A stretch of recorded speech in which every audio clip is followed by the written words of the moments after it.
Mesdames et messieurs, bonjour. Bienvenue sur votre émission Place au Wapi. Sur la paire, vous êtes à mon solo. Vous excusez biso pour n'avoir retard au Wapi. Toujours qui depuis hier. Il y a beaucoup de la émission. On avait eu un petit problème. Place au Wapi, tout ça là qui déplacement. Le Baki n'a déplacement. On a bandé combien de la minute c'était que non. Il y avait certains abonnés. Au Banga qui va inviter biso. Tout qui est monana bango to kendo kotalana pour que tu bana pu couper sa mbote parce que congolais na congolais alingaka muninga na congolais au lieu ou peut sa confiance na yo na batu mususu au bazali ba ko lukela au problème lobby. Alors il y avait des bons congolais au bazana mitema ya bolingo nde ba bengisa ki biso quelque part donc ba place cité mais ba bengisa ki biso quelque part et en mona qui toute le démarche nous a fait défaut. Il y a beaucoup de la émission en temps réel, mais dans cette vidéo, je vous annonce déjà que non. Au Badalelo déjà, si maintenant on a une émission et que on a beaucoup de très chers abonnés, on va parler de sujet au Wapi et comme Libiso Lelo parce que nous allons un peu bref, beaucoup excusez-moi parce que nous allons un peu bref pour nous informer qu'est-ce qui se passe réellement en République démocratique du Congo et puis dans le monde entier Mobimba. La Russie et la RDC signent un accord de partenariat multisectoriel. Beaucoup de Congolais aujourd'hui qui déjà que nengeni biso de qui coopération na biso avec la Russie. Mais l'autre chose biso défaut makasi ezalini. Parce que beaucoup de Congolais vont comprendre qu'est-ce qui se passe réellement. Le président de la République peut-être un sous plus grand problème il y a la République démocratique du Congo l'infiltration et vous voyez. Alors il a fallu que non le président de la République puisse avoir des soutiens parce que on avait des soutiens au Wapi qui a communauté internationale. Mais la même communauté internationale, Bango de Bazala qui à la base, il y a au pour vivre le loto lobby, la Katia République démocratique du Congo, précisément à l'est de la République. Donc, est de la République. Complot au mais la Kagame. Oui, vous avez dit très bien que non, ce sont les militaires rwandais qui sont à l'est de la République démocratique du Congo, mais le partenaire numéro 1, il y a Paul Kagame, c'est la communauté internationale. Alors, vu que la communauté internationale, Bazali, à la base de ce qui se passe à l'est de la République, ils n'accepteront jamais d'aider la République démocratique du Congo. C'est pour cela que vous voyez que non, même Mouchigab, même Emmanuel Macron, même les États-Unis d'Amérique, Bazolinga même pas couper sa soutien total aux Ezali qui est une longue guerre. Pour Nabango, nous devons toujours dialoguer avec les M23. La chose que Kabila avait fait l'autre fois. Kabila a négocié avec les M23, Kabila a vendu la République démocratique du Congo. Et puis, même le service de renseignement congolais, ils avaient logé dans Rwanda. La question que plusieurs Congolais devraient se poser, comment est-ce que le service de renseignement congolais est que nous allons loger dans Rwanda, alors que nous avons un grand pays comme la RDC? Mais Kabila Zonga, moi ça me fait mal parce que la personne que vous réclamez à ça la retourne. Tout d'abord il faut comprendre que non il n'est pas congolais. Il a mis son musée Laurent Désiré Kabila, Ayena ba Afdel accompagné par des Rwandais et des Ougandais, ba bingani Mobutu. Après avoir bingana Mobutu, batali balobino yo siko na accord to sinara accord de Lumera. Il faut une grande partie de la République démocratique du Congo. Nous Laurent Désiré Kabila tellement azalaki na posa ya Bokondi. Il avait signé les accords. Non, celui qui a commis président de la République n'a pas Sabino Mabélé, n'a pas Salami, n'a pas Salami. OK. Arrivé au pouvoir, nous Laurent Désiré Kabila tellement. Mais comment fait-il que notre on a signé l'accord on a qui na conscience? Parce que quand on a l'accord ou bien ils ont déjà que non a teki mboka. Yango bomona ka musée Laurent Désiré Kabila lobaka yango bien ne jamais trahir les Congo. Et ça l'a quitté peut-être pour aller biso de trahir Congo pena mais alors bah qui non ngai na utu ko trahir Congo mais bino ba congolais bo trahir Congo té musée le roi des États. Mais quand je vois de Vital Kamerhe, de qui ça encore, c'est qui, bah Moïse Katumbi. Beaucoup de politiciens congolais aujourd'hui trahissent la République démocratique du Congo. Si réellement vous ne coopérez pas avec l'ennemi qui tue à l'est de la République, pourquoi est-ce que vous avez la communauté internationale au est? Écoutez, hier j'ai suivi Prince Epenge. Prince Epenge à l'obbi, tu sais que dit Aza assassin. Là, c'est Prince Epenge. Tu sais qu'il y a des assassins. Et puis tu sais qu'il commence que un ministre des Affaires étrangères pour agresser Bisso. Le pays qui est agressé a un honneur. Et puis aucun pays au monde ne peut accepter que non, tout d'abord, il faut comprendre une chose. On ne fait pas la politique des Kabila, nous, les Congolais d'aujourd'hui. Parce que Epenge a une confusion entre la politique des Kabila et la politique actuelle. Parce que nous avons des politiques dans minute au Batouba, parce qu'on comprendre. Je vais essayer d'expliquer. On avait la politique de Joseph Kabila Kabange. Politique au Ezalaki, au sali bêtise, au fini Joseph Kabila, au critiquer régime, au critiquer gestion en Kabila, on t'arrête. Tu disparais pour toujours. Ok? Et puis personne n'avait l'audacité de critiquer même la gestion de Kabila.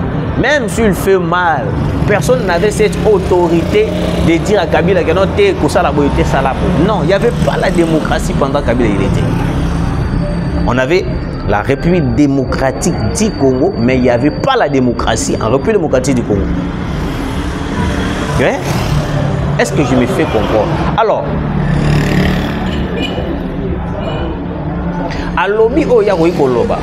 Moi, je vais répondre aussi après ces peignes avant d'enzonger la dossier n'a reçu RDC.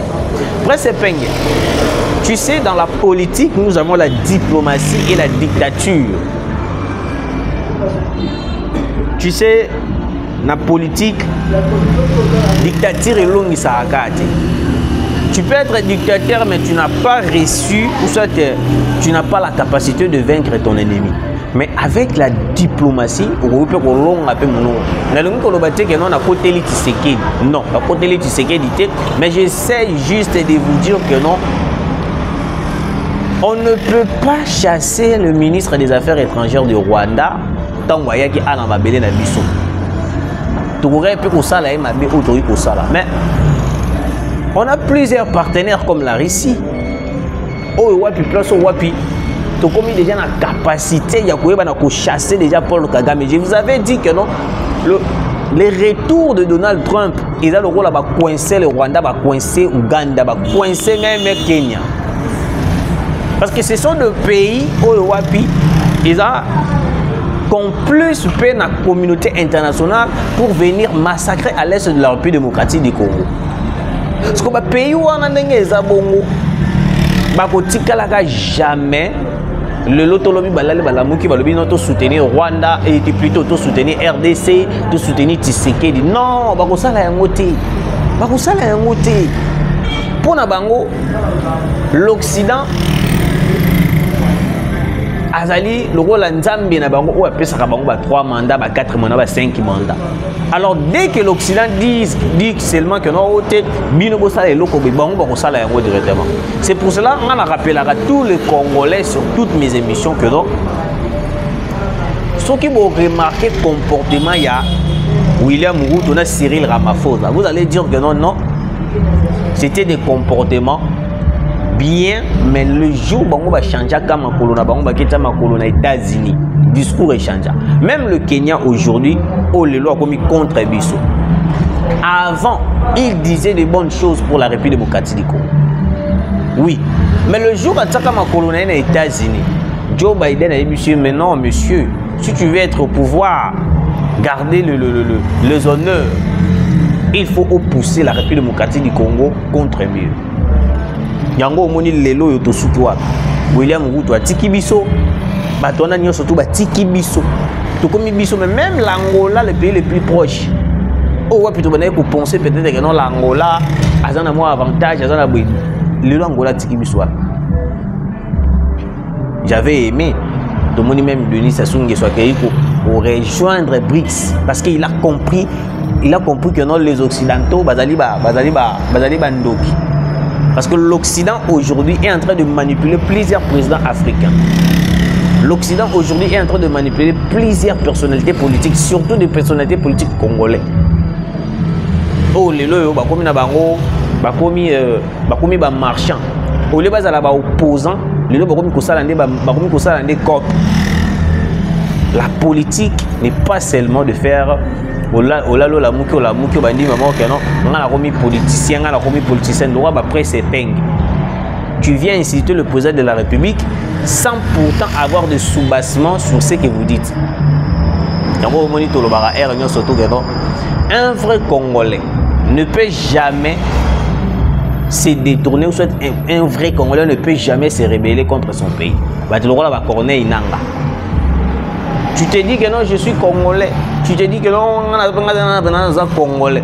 Mais comment est-ce qu'un vrai Congolais, toi, tu te dis que tu es un vrai Congolais, mais tu te rebelles contre ton pays? Moi, c'est la question que je me pose à chaque fois. Tu peux être Congolais, mais pas un vrai Congolais. Tu peux être vrai Congolais, mais pas Congolais. Toujours le rôle de Moïse Katumbi. À chaque fois que vous touchez cette constitution, Moïse Katumbi, Kanda et Mati. Je suis Congolais, je ne peux pas accepter qu'on puisse toucher à la constitution. Il dit beaucoup de choses, tellement il est paniqué, a dit déjà que ceux qui va signer la constitution aujourd'hui, il n'y aura plus la possibilité qu'un étranger puisse devenir président de la République. Ça c'est le 1. 2. Moïse Katumbi sait très bien que non, si on change la constitution, même une poste de président de l'Assemblée nationale, un étranger, à côté de la parce qu'aujourd'hui, on a Vital Kamerhe comme président de l'Assemblée nationale, un étranger. Lui aussi, il est en train de faciliter plusieurs trafics et tout, etc. Parce que, c'est la secret, le nom du député national Gracien Iranka. Un député qui finance les groupes rebelles à l'est de la République démocratique du Congo. Même le général Johnny Luboya avait dit que non, jeu de preuves tangibles, montrant réellement que le député Gracien Iranka soutient la rébellion à 100%. Il a fait appel au président de l'Assemblée nationale, Vital Kamerhe, de lui accorder qu'il puisse venir montrer, brandir le preuve devant tout le monde. Mais Vital Kamerhe avait refusé. Vital Kamerhe avait refusé. Ça c'est le 1. Le 2. Même le général Johnny Luboya, tant qu'il a lancé un appel na ya kolakisa ba preuve dans l'Assemblée nationale ndenge mutu ana financer ba M23. Ba komi ko sala ba menace à mort. Soki oye a to ko bomayo, to ko tirer au poison. Est-ce qu'aujourd'hui on ne peut pas avoir des politiciens, des généraux au lelo ba ko soutenir Mboka? Au lieu peut-être tous à la bas généraux baliya Mbongo, tous à la politiciens baliya Mbongo, bato rola ba matata pogno. Ali Mbongo à l'État, mais il continue à se justifier. Il finance, il corrompt certains députés nationaux. On a baya ba lobelaye, ba lobake Mbongo ba détourner qui et botakutu université Mapon, l'université Mapon construit na mbongo ya ba citoyen congolais o lelo bazo souffrir na ba moyi makasi bazo kemba. Mais un député vient au perchoir pour dire que non te mbongo ba détourner tonga ko université et bon ya binozo kendewa des inconscients politiques. Très cher Congolais. Alors la Russie est un grand partenaire de la RDC. Oui, je le dis et puis je le répète que non, la Russie est un grand partenaire de la RDC. Avoir la Russie comme partenaire militaire est un pas vers l'avant. Et bien, les gens me poser ce question, mais depuis tout Kangamana ici jusqu'à présent, et nous comme tu sais, dans la guerre, on ne prend pas des décisions comme si comme si on imagine. Na kati ya makambo itali guerre. Bazwaka décision tout en réfléchissant qu'est-ce que nous devons faire demain. Ceux qui l'ont attaqué, moi aussi je suis aussi touché. Comment est-ce que jusqu'à présent on est en train de tarder pour lancer l'attaque contre le Rwanda? Je suis impatient de voir l'attaque de la RDC contre le Rwanda. Je suis tellement impatient. Donc, je le dis chaque jour, nous devons attaquer le Rwanda. Parce qu'au fur et à mesure que nous respectons le cessez-le-feu, tu vois,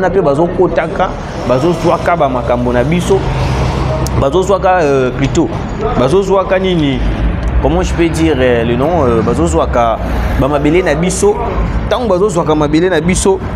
ça nous sera très difficile dans les jours à venir de récupérer Mabélé Nabiso en entièreté parce que vous avez déjà la capacité de maintenir Mabélé Nabiso déjà moins mon nene alors il vous a Nabiso tellement difficile, essayez de nous comprendre. Général Sikatenda, proche, la personne qui a travaillé avec Joseph Kabila à l'époque, il a été arrêté et puis on a pu perquisitionner sa maison, on a trouvé des effets militaires et puis on a pu trouver aussi des conversations où ils ont préparé complot contre la République démocratique du Congo. Moi je le dis chaque jour, tous les politiciens qui ont travaillé avec Kabila, même Bamende, Lambert Mende, si la délégation va au Ouganda, c'est un projet, c'est un coup qui se prépare. Mais moi je n'arrive pas à comprendre pourquoi est-ce que le président de la République ne voit rien.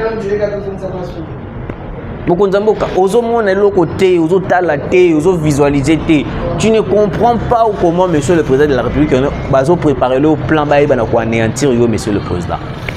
Comment est-ce qu'un kabiliste peut être parmi les délégations envoyées en Ouganda? Réfléchissons un peu.